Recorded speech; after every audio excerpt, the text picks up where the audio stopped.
MPs have voted in favour of a bill which could legalise assisted dying in England and Wales.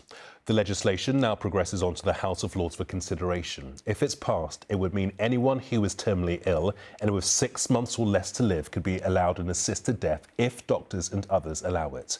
Amy Lewis joins me from Central Lobby. Amy, what's the reaction been like there from MPs? Well, Gamal, initially, when the result of that vote was read out in the House of Commons, it was absolutely silent. You could hear a pin drop. Normally, you might expect after a vote to hear clapping, but not today. You know, there's no getting away from it. This is an historic vote. It is the biggest social change that we have seen, arguably, in a lifetime. And, just after the vote here in Central Lobby, it was absolutely crammed with MPs from both sides of this debate. You know, this debate has been incredibly passionate, but also in many cases incredibly personal. It's, one of the few times where we've really seen MPs, I suppose, at this level talking about their own personal experiences with family members, and relatives experiencing kind of death and end of life. Now, here in Central Lobby, I spoke afterwards to MPs from both sides, including Kim Lebbiter, of course, who is a Labour MP. She's behind this bill. She brought it here as a private member's bill. She's worked on it for many months. She said to me it was an example, she said, of politics at its best. She then went on and cited a recent, for example, YouGov poll that showed that around 3/4 of Britons, she said, supported this. And she said that politicians have voted with the will of the people.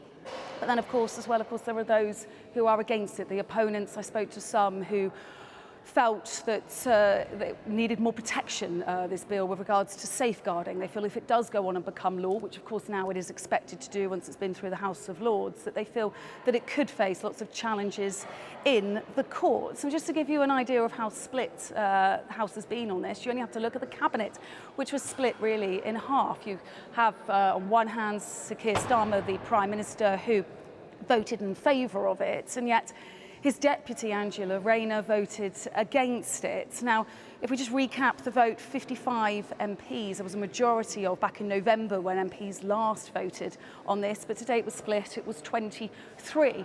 MPs could vote with their conscience, so to speak. They had a free vote, they didn't have to follow the party line, so that is exactly what they have done. And as I say, I've been speaking to politicians here in Central Lobby on both sides of this debate, starting with Kim Lebbiter, the politician who is, of course, behind this bill. No, I didn't know how this would go. I thought maybe it would just raise the debate again and have the discussion. I'm really pleased that it's done that. We're talking about death and dying in a way that we're not very good at in this country. But I also knew there's a huge amount of support for this change.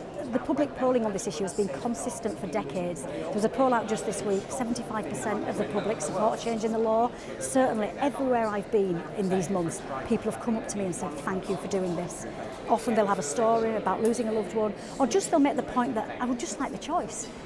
The problem with the assisted dying bill that we've just voted on is that it's very, very wide. There are huge numbers of people, the vulnerable, the elderly, people with mental health conditions, people with eating disorders, who would be within scope of this bill. I don't think the threshold for eligibility is high enough in terms of ensuring people have full capacity, that they're not at risk of coercion by others.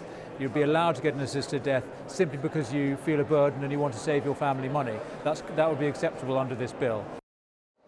So, Amy, what happens next?